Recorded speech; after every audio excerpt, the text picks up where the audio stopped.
Mon engagement dans le syndicalisme, ça date déjà de mon externat et de mon internat.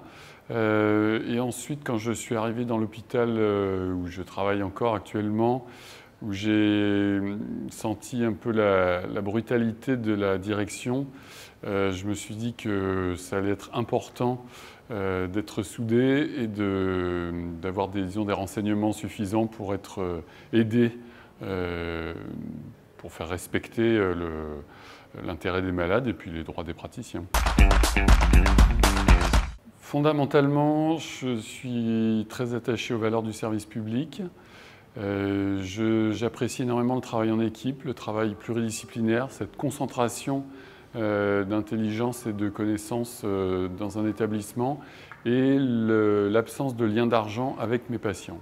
Les principaux défauts de l'hôpital public tiennent lieu à l'exagération de la loi HPST, c'est-à-dire que finalement on était des soignants, infirmières, éducateurs, médecins.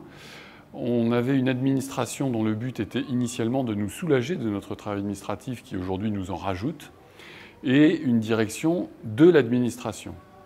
Le président Sarkozy a inventé l'hôpital-entreprise qui met le directeur comme grand Manitou de l'hôpital, alors qu'il n'en a absolument pas les compétences. Et ça a vraiment complètement perverti la vie hospitalière. L'administration, la direction devrait redevenir la direction de l'administration. La biologie, c'est un partenariat extrêmement important, évidemment, dans le diagnostic et dans le suivi de mes patients.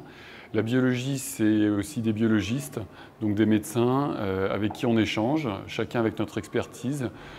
Pour moi, un dialogue intéressant, c'est un biologiste qui me demande les symptômes et qui ensuite, en fonction de ses résultats, me les met en face en fait, pour m'aider à asseoir mon diagnostic et ma conduite thérapeutique.